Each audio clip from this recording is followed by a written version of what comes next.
Class 12 এর electrochemistry অর্থাৎ তড়িৎ রসায়নের যে অধ্যায়টি আমরা শুরু করেছিলাম আজকে তার পরবর্তী পর্ব। এই পর্বে আমরা মূলত কিছু কোষ বিক্রিয়া নিয়ে আলোচনা করব প্রথমে, যেখানে আমরা দেখে নেব যে কোষ বিক্রিয়াগুলি থেকে কি করে কোষ গঠন করা যায়। এরকম একটি কোষ বিক্রিয়া দেওয়া আছে, এখানে মার্কিউরাস ক্লোরাইড নিকেলের সাথে বিক্রিয়া করে NiCl2 এবং Hg উৎপন্ন করেছে।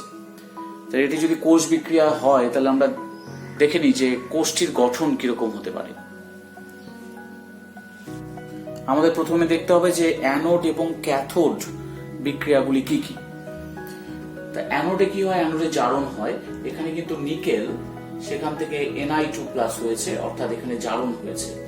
তাহলে অ্যানোডে এরকম আসবে Ni থেকে Ni2+ প্লাস দুটো ইলেকট্রন। তাহলে এই অংশ Hg2Cl2 থেকে Hg, এটা নিশ্চয়ই ক্যাথোডে আছে। তাহলে ক্যাথোডে কি হবে, Hg2Cl2, এটা কিন্তু সলিড অবস্থায় থাকে, মার্কিউরাস ক্লোরাইড সলিড অবস্থায় থাকে। এবার সেই মার্কিউরাস ক্লোরাইড তার কিছু অংশ দ্রবণে আসে, দ্রবণে খুব অল্প পরিমাণ দ্রবীভূত হয়, সেই জন্য এদেরকে স্বল্প দ্রাব্য লবণ বলে। এবং অল্প পরিমাণ দ্রবণে যদি আসে তাহলে কিন্তু সম্পৃক্ত দ্রবণ অর্থাৎ স্যাচুরেটেড সলিউশন উৎপন্ন হয়। তাহলে আমরা দেখলাম যে তার অল্প পরিমাণ দ্রবীভূত হয়ে স্যাচুরেটেড সলিউশন অর্থাৎ সম্পৃক্ত দ্রবণ তৈরি করেছে। এবার সেই সম্পৃক্ত দ্রবণে যে মার্কিউরাস ক্লোরাইড আছে দ্রবীভূত অবস্থায়, সেটি ভেঙে গিয়ে Hg2+ প্লাস 2Cl- আয়ন উৎপন্ন করছে। এটা কিন্তু মার্কিউরাস আয়ন। Hg+1 এখানে হয় না, এখানে দুটো Hg+ ডাইমার ফর্মেশন করে Hg2+ উৎপন্ন করে। এটাকে আমরা মার্কিউরাস আয়ন বলবো। মার্কিউরিক আয়ন হলে নিচের টুটা থাকতো না, শুধু Hg2+ হতো। এবার সেই Hg মার্কিউরাস আয়ন আর কি, সেটি দুটো ইলেকট্রন নিয়ে তৈরি করবে 2Hg। তাহলে এখান থেকে Hg2+ Hg2+ বাদ গেল, স্যাচুরেটেড সলিউশন গুলো বাদ গেল। তাহলে পড়ে থাকলো কি, পড়ে থাকলো Hg2Cl2 সলিড প্লাস দুটো ইলেকট্রন। এখান থেকে আমরা পাচ্ছি 2Hg প্লাস 2Cl-। এখানে যেহেতু দুটো ইলেকট্রন সমান অবস্থাতেই আছে, আমাদের এক্সট্রা করে আর কিছু করার দরকার নেই। এবার আমরা অ্যানোডের বিক্রিয়া এবং ক্যাথোডের বিক্রিয়াটা যোগ করে দিব, তাহলে কোষটির মোট বিক্রিয়া আমরা কিন্তু পেয়ে যাব। তাহলে কোষটির মোট বিক্রিয়া এরকম হবে 2Hg প্লাস Ni2+ 2Cl-। তাহলে এই Ni2+ এবং 2Cl- কিন্তু NiCl2 হিসাবে ছিল। তাহলে আমাদের যেটা প্রদত্ত যে বিক্রিয়া ছিল তার সাথে মিলে গেছে। তো এবার এটির ক্ষেত্রে নান্সড ইকুয়েশন কি হবে, পূর্ণ বিক্রিয়াটির ক্ষেত্রে নান্সড এর ইকুয়েশন আমরা এইভাবে লিখতে পারি যে E cell equals to E0 cell minus RT/2F ln অ্যাক্টিভিটির জায়গায় আমরা কনসেন্ট্রেশন লিখব, কনসেন্ট্রেশন অফ Ni2+, Cl- ও আছে এখানে, Cl- তার স্কয়ার। পারদ তরল, কিন্তু সেটি যেহেতু পিওর অবস্থায় থাকে তাই পিওর লিকুইডের সক্রিয় ভর 1 হয়, তাই আমরা ওটাকে বাদ দিয়ে দিলাম। এটা সলিড অবস্থায় আছে, নিকেলও সলিড অবস্থায় আছে, তাহলে এদেরও সক্রিয় ভর 1 হয়। তাহলে আমরা এখানে শুধু 1 লিখব। তাহলে এটা আমাদের নান্সড ইকুয়েশন। আমরা আরো সিম্পলিফাই করতে পারি, 25 ডিগ্রি সেলসিয়াস দেওয়া থাকলে লগ নিয়ে আসতে পারি, 0.059/2 এভাবে নিয়ে আসতে পারি। আমাদের এখানে টেম্পারেচার উল্লেখ করেনি, আমি তাই ইকুয়েশনটাকে এইভাবেই রাখলাম। এটা আমাদের নান্সড ইকুয়েশন। তো এবার আমরা দেখে নেব যে কোষটির সাংকেতিক প্রকাশ কি হতে পারে। অ্যানোডের ক্ষেত্রে হবে Ni থেকে Ni2+, ডবল স্ল্যাশ দেব। এবার ক্যাথোডের ক্ষেত্রে কি হবে, Hg2Cl2 থেকে কিন্তু Hg হয়েছে, আমরা আয়নটাকে আগে লিখব Cl-, তারপরে দিব Hg2Cl2, এটা সলিড অবস্থায় ছিল, ব্র্যাকেটে সলিড লিখলাম।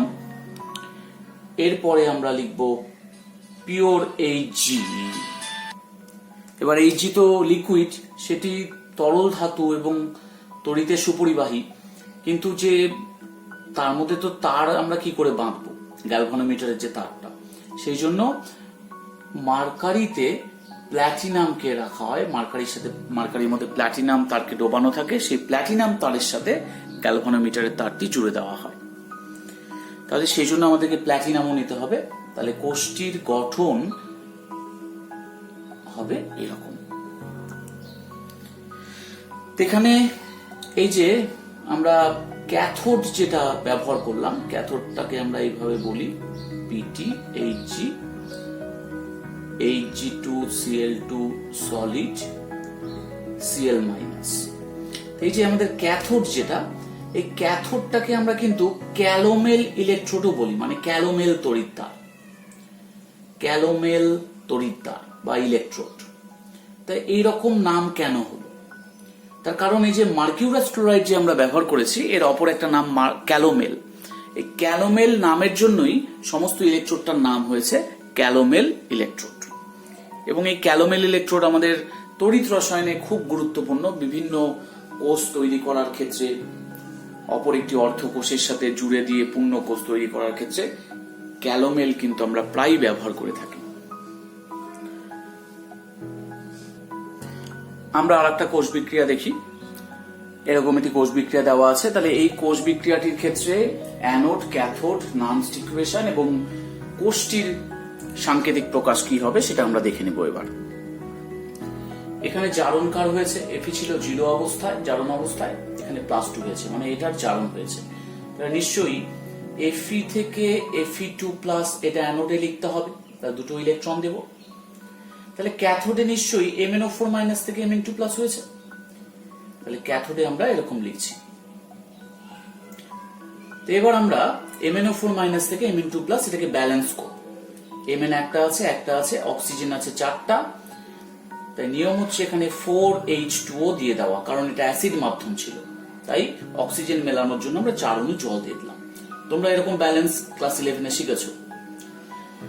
এবার এখানে জল দিতে গিয়ে দেখা গেল 8টা H বেশি হয়ে গেছে, তাহলে আমরা এখানটা লিখবো 8H+। সব মিলে গেছে, শুধু চার্জ মেলেনি। চার্জ মেলানোর উপায় কি? এখানে আছে -1, এখানে আছে +8 চার্জ, তার মানে মোট চার্জ লেফট হ্যান্ড সাইডে আছে +7, এদিকে আছে +2 চার্জ, রাইট হ্যান্ড সাইডে আছে +2। তাহলে মেলানোর নিয়ম কি? এখান থেকে যদি 5 বাদ দিই তাহলে +2 মিলে যাবে।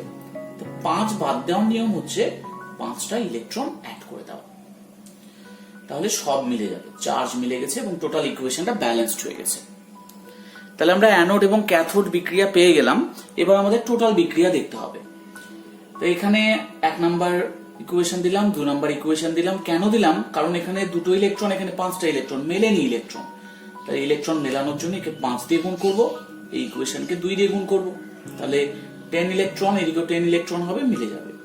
তাহলে 5 দিয়ে গুণ করলে কি হচ্ছে 5Fe প্লাস, আমি একবারে গুণ করে যোগ করে দিচ্ছি, 2MnO4- প্লাস 16H+। 10 ইলেকট্রন বাদ চলে যাবে, ইলেকট্রনগুলো লিখছি না। 5Fe2 plus 2Mn2 plus 8H2। এটা হলো আমাদের টোটাল বিক্রিয়া, অর্থাৎ ওই কোষটার মোট বিক্রিয়া। তবে নামস্ট ইকুয়েশন কি হবে? E cell equals to E0 cell minus RT by কতগুলো F হবে? এখানে কিন্তু 10টা ইলেকট্রন হয়ে গেছে দুই ক্ষেত্রেই, তাহলে 10F ln, ডান দিকের কি আছে Fe2+ টু দি পাওয়ার 5, ওইদিকে আছে Mn2+ তার স্কোয়ার। জল আমরা লিখবো না, কারণ জলের সক্রিয় ভর একক ধরে নেওয়া হচ্ছে। এখানে আমরা লিখবো Fe তো সলিড, Fe কে লিখবো না, শুধু MnO4- আয়ন অবস্থায় আছে, তার স্কোয়ার হবে। আর H+ টু দি পাওয়ার 16। তাহলে এই হয়ে গেল আমাদের নানস্ট ইকুয়েশন। তাহলে নানস্ট ইকুয়েশন আমরা দেখলাম। এবার সেলটার কনস্ট্রাকশন করতে হবে। অ্যানোডে কি হয়েছে? অ্যানোডে হয়েছে Fe থেকে Fe2+, ডবল স্ল্যাশ সল্ট ব্রিজের জন্য। এবার হয়েছে দেখো MnO4- থেকে Mn2+, তাহলে আমরা লিখলাম MnO4- কি ছিল তার সাথে H+ ছিল, কমা দিয়ে লিখবো Mn2+। কেন এগুলো কমা হলো কেন? কারণ তারা মিশে আছে, আয়ন মানে জলীয় দ্রবণে মিশে আছে একসাথে, মিশে থাকলে পরে তাদেরকে কমা দিয়ে লিখতে হয়। আর যদি তাদের মধ্যে দশার পার্থক্য থাকে বা না মিশে যায় আর কি, তাহলে আমরা তাকে স্ল্যাশ দিয়ে লিখি। যেমন সলিড একটা লিকুইড আছে, তাহলে সলিড আর লিকুইড তো মিশবে না, তাহলে স্ল্যাশ। গ্যাস সলিড, তাহলে স্ল্যাশ। এইভাবে না মিশলে আমরা স্ল্যাশ দিই এবং মিশে গেলে আমরা কমা দিয়ে লিখি। তো এদের মধ্যে আয়ন ইলেকট্রন ক্যারি করবে কে? গ্যালভানোমিটারের যে তারটা বেরোবে তার সাথে কাকে আটকাবো? এরা তো সবাই আয়ন জলীয় দ্রবণে থাকে, তাহলে আমাদের একটা ইনার্ট ইলেকট্রোড লাগবে, মানে যেটা নিষ্ক্রিয় তড়িৎদ্বার, সেটাকে আমরা প্ল্যাটিনাম দিব। তাহলে আমাদের সেলটা স্ট্রাকচার হলো এরকম। এটা হলো কোষটির সাংকেতিক প্রকাশ। আরেকটি কোষ বিক্রিয়া দেওয়া আছে, এখান থেকে আমাদেরকে কোষ গঠন করতে হবে। তার আগে আমরা দেখে নিই অ্যানোড এবং ক্যাথোড কোনটা। তাহলে অ্যানোড, ক্যাথোড। এখানে H2 কিন্তু 0 জারণ সংখ্যা ছিল, এখানে H+1, তার মানে এটা জারিত হয়েছে। তাহলে অ্যানোডে কি হয়? জারণ হয়। তাহলে আমরা লিখতে পারি হাফ H2 থেকে H+ প্লাস একটা ইলেকট্রন। 2 দিয়ে গুণ করে নিলেও হবে, না করে নিলেও হবে, এখানে হাফ রেখে দিতে হবে। তাহলে ক্যাথোডে কি হবে? Cl2 থেকে Cl-, তাহলে হাফ Cl2 একটা ইলেকট্রন পাবে, সে হবে Cl-। তাহলে মোট বিক্রিয়া নিশ্চয়ই এটাই দাঁড়াচ্ছে, half H2 plus half Cl2, এখানে আসছে H+ প্লাস Cl-, অর্থাৎ HCl, বিক্রিয়াতে মিলে গেছে আমাদের মোট বিক্রিয়া। তাহলে নানস্টের ইকুয়েশন কি হবে? আমরা যদি নানস্টের ইকুয়েশন দেখে নিই, যদি বলা না থাকে নানস্টের ইকুয়েশন করার কথা, তাহলে আমরা করব না, আমরা এখানে জাস্ট দেখে নিচ্ছি যে কি হতে পারে। কিন্তু যদি কোষ বিক্রিয়া থেকে শুধু সেল কনস্ট্রাক্ট করতে বলে, নানস্ট ইকুয়েশনে আসার দরকারই নেই, অ্যানোড এবং ক্যাথোড বের করে আমরা ডিরেক্টলি চলে যেতে পারবো। লি সেল থেকে আমরা E0 সেল লিখলাম, RT/F লিখবো, কারণ এখানে একটা করে ইলেকট্রন ইনভলভ হয়েছে। ln concentration of H+, concentration of Cl-, এখানে pressure of hydrogen to the power half, pressure of Cl2 to the power half, কারণ এখানে প্রেসার কিন্তু আমাদের উল্লেখ করে দেয়নি, সেই জন্য প্রেসার গুলো লিখতে হবে। গ্যাসের ক্ষেত্রে সক্রিয় ভর একক হয় না। এই যে E0 সেল, E0 সেল মানে কি? E0 সেল মানে কিন্তু E0 অফ H+, H2 থেকে H+ হয়েছে, হাফ H2 থেকে H+, R E0 of Cl2 থেকে Cl-, এটাই E0 সেল। আমরা জানি যে E0 অফ H2 থেকে H+, এই মানটা 0 হয়, তার মানে কি পড়ে থাকবে? পড়ে থাকবে E0 Cl2 থেকে Cl-। অর্থাৎ আমরা E0 সেলের জায়গায় শুধুমাত্র E0 অফ Cl2 থেকে Cl-, এটিও লিখে দিতে পারি, আর বাকিগুলোকে সেম রাখতে পারি।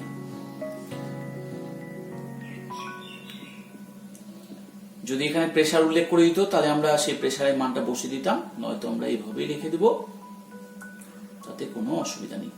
তাহলে এই গেল আমাদের নানস্ট ইকুয়েশন। তো এবার আমরা দেখে নিই কোষটির গঠন কি হতে পারে। তাহলে অ্যানোড কি হবে? হাফ H2 থেকে H+, তাহলে হাফ লেখার দরকার নাই, আমরা শুধু লিখবো H2 থেকে H+। তা হাইড্রোজেনকে এবং H+ কে ক্যারি করার, মানে তাদের তো একটা নিষ্ক্রিয় তড়িৎদ্বার প্রয়োজন, তাহলে তো গ্যাস এবং আয়ন, তাহলে এখানে প্ল্যাটিনাম দিতে হবে, ডবল স্ল্যাশ দিলাম। এবার কি আছে? Cl2 থেকে Cl-, তা আমরা Cl- টা এখানেই লিখবো, কারণ যেহেতু সল্ট ব্রিজ রয়েছে, সল্ট ব্রিজের দুপাশে আয়ন থাকবে, তাহলে Cl- slash Cl2 slash Pt, কারণ এটিও গ্যাস, এটি আয়ন, দ্রবণে আছে, সেই জন্য নিষ্ক্রিয় তড়িৎদ্বার হিসাবে প্ল্যাটিনাম দিতে হবে। তাই এক্ষেত্রে আমরা কিন্তু সল্ট ব্রিজ নাও ব্যবহার করতে পারি। আমরা এরকমও লিখতে পারি PtH2 HCl Cl2 PT, অর্থাৎ দুটি কিন্তু অ্যান্সার, এটিও সঠিক, এটিও সঠিক। আমরা যদি সল্ট ব্রিজ ব্যবহার না করি তার মানে কি, HCl একটা দ্রবণের মধ্যে আমরা নিয়েছি, HCl একটা পাত্রের মধ্যে আমরা নিয়েছি দ্রবণ হিসাবে, জলীয় দ্রবণ হিসাবে। এবার একদিকে আমরা প্ল্যাটিনাম ডুবিয়ে দিয়েছি, আর একদিকেও প্ল্যাটিনাম দেওয়া আছে। একদিক দিয়ে Cl2 গ্যাসকে পাঞ্চ করানো হচ্ছে, একদিকে হাইড্রোজেন গ্যাস প্রবেশ করানো হচ্ছে, এখানে আছে HCl। তাহলে বিক্রিয়া চলতে থাকবে। অর্থাৎ এখানে দুটো কোষই কিন্তু সঠিক অ্যান্সার। এবার আমরা দেখব যে একটি কোষ দেওয়া আছে, সেটির ক্ষেত্রে কোষ বিক্রিয়াটি কি হবে। তো যেটা লেফট হ্যান্ড সাইডে থাকে সেটা অ্যানোড, যেটা সল্ট ব্রিজের রাইট হ্যান্ড সাইডে আছে সেটা ক্যাথোড। তাহলে অ্যানোড কি হবে? অ্যানোড বিক্রিয়া, এখানে Fe2+ থেকে তৈরি হয়েছে Fe3+ প্লাস একটা ইলেকট্রন। ক্যাথোডে Cr2O7 থেকে তৈরি হয়েছে Cr3+, কারণ এখানে ছিল +6 জারণ স্তর Cr এর, সেখান থেকে +3 হয়েছে, তাহলে বিজারণ হয়েছে, তাহলে নিশ্চয়ই এখান থেকে এটাই হবে। এবার আমরা একটু ব্যালেন্স করে নিই, দুটো Cr আছে, যেহেতু অ্যাসিড মাধ্যমে তাই এখানে 7H2O দিব অক্সিজেন মেলানোর জন্য, এখানে 14H+ দেব হাইড্রোজেন মেলানোর জন্য, এবং -2 + 14 চার্জ আছে +12 লেফট হ্যান্ড সাইডে, রাইট হ্যান্ড সাইডে আছে +6, 3 × 6, তাহলে মাইনাস করব 6, কারণ এখানে 6টা ইলেকট্রন যোগ করব।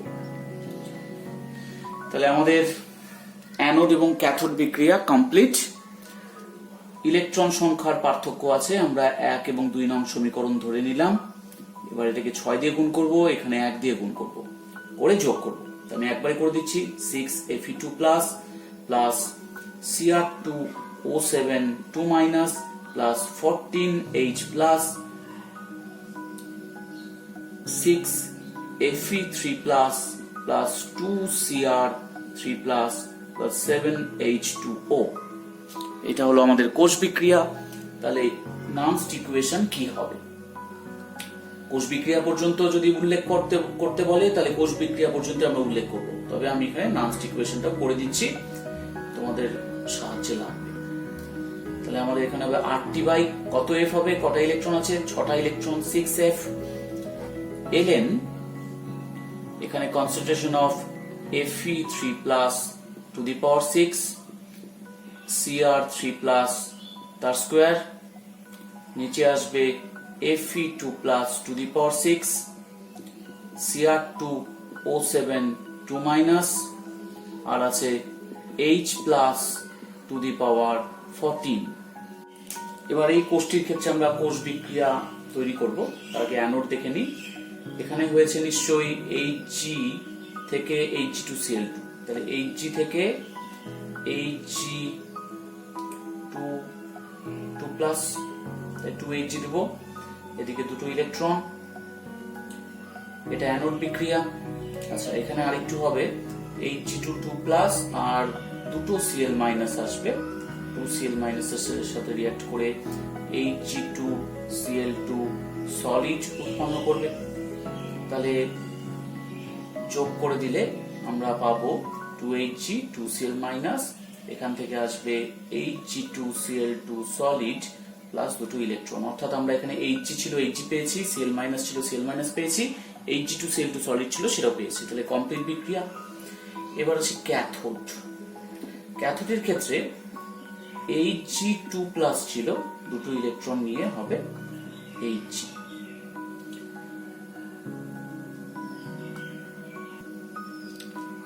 ক্যাথোড এবং অ্যানোড দুটোতেই যেহেতু দুটো করে ইলেকট্রন এসছে, আমাদের এক্সট্রা করে গুণ করার দরকার নেই, জাস্ট যোগ করে দিব।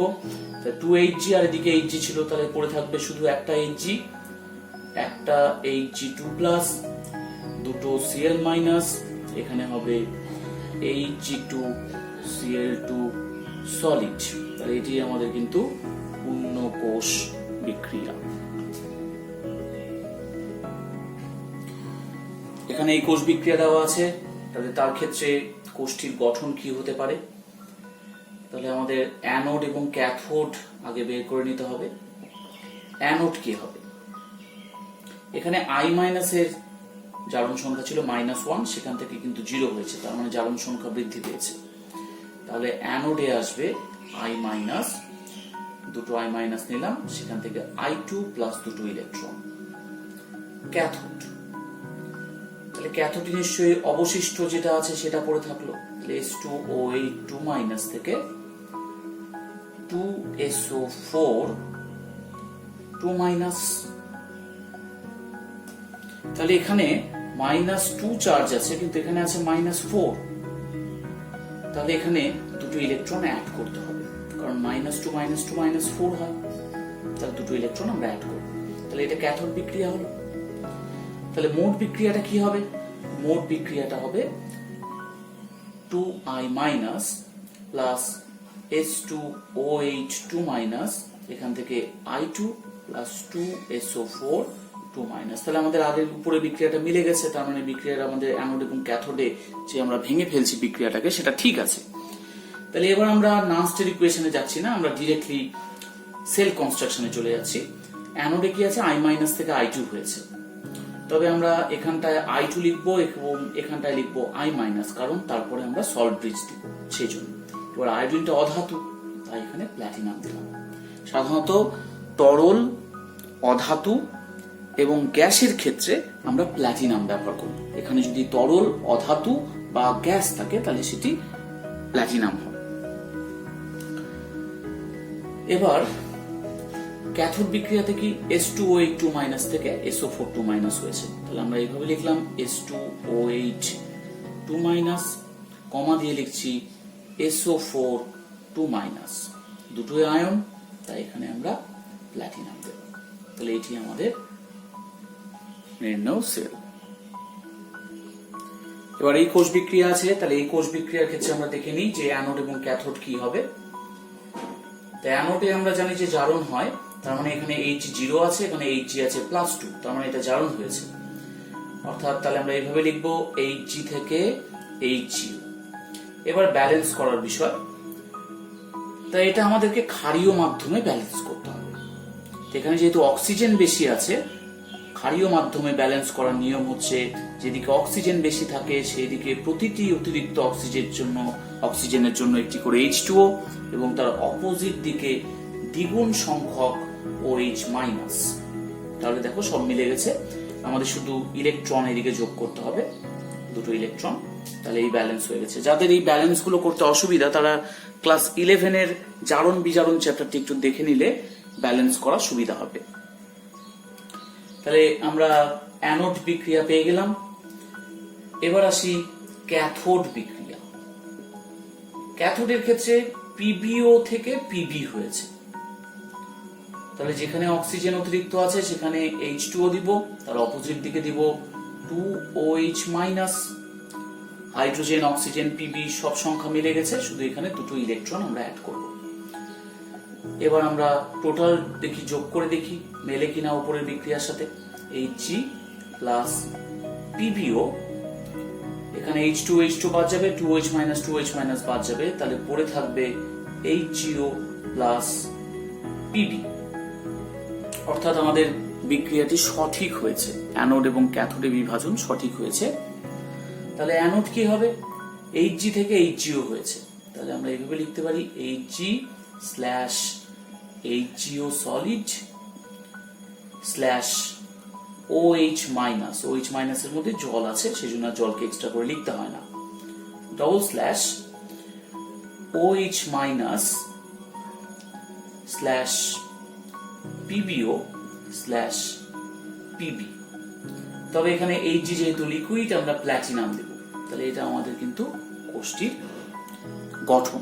তবে আমরা এখানে যেহেতু দুটোই OH মাইনাস আছে, আমরা মাঝখানে সল্ট ব্রিজ থেকে তুলে দিতে পারি, তুলে দিয়ে কিন্তু কমন হিসাবে রাখতে পারি আয়নটাকে।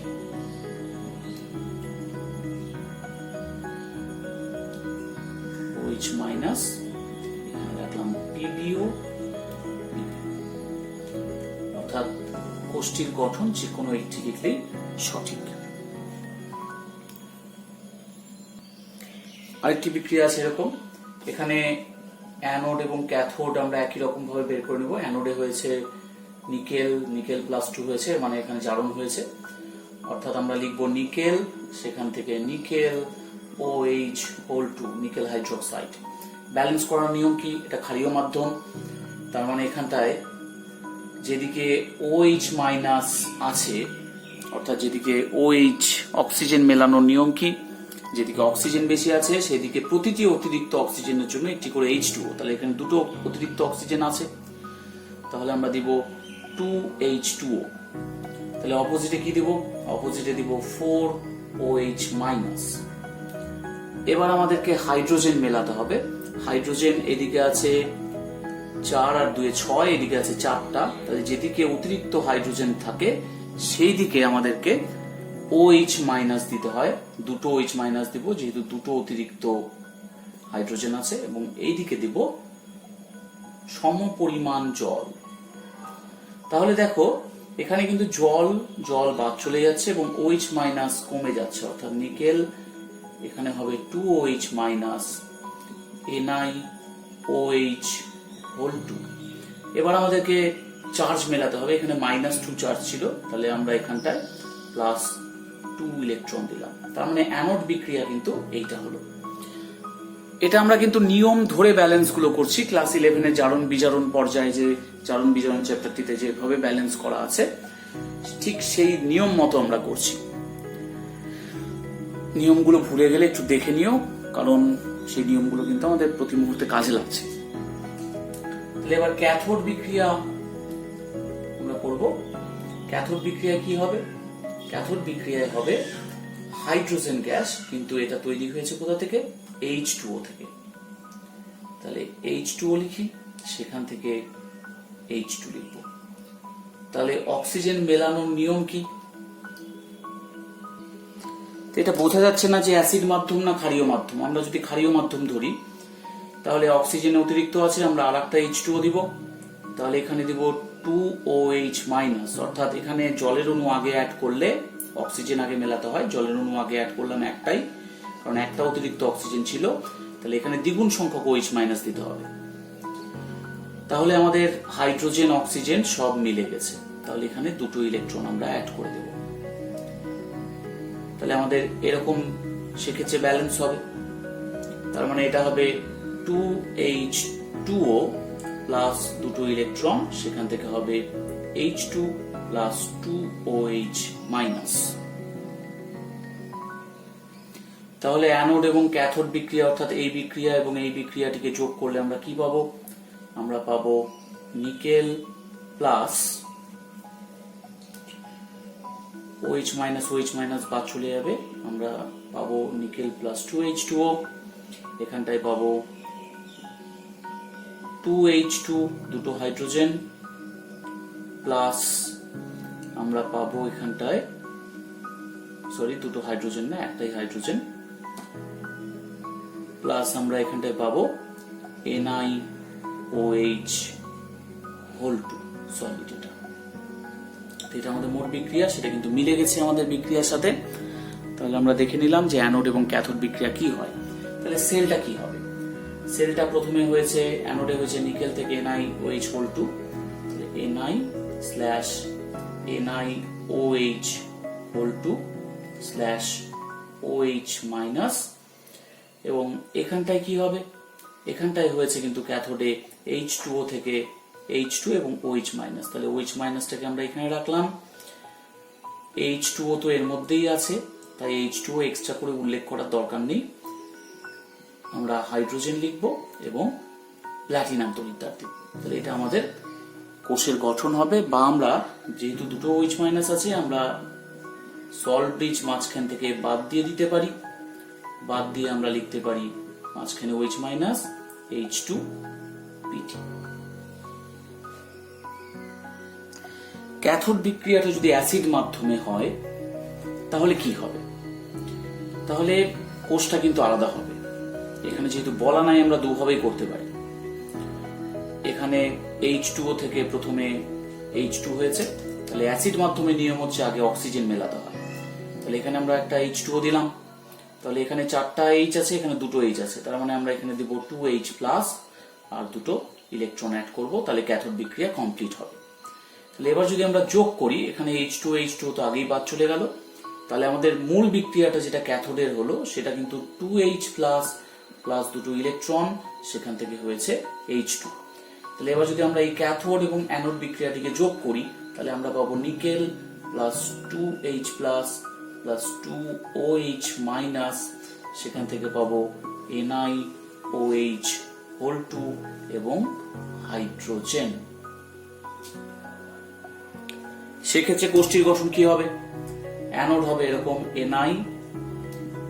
NiOH whole 2 slash OH minus double slash H plus H2 এবং প্ল্যাটিনাম।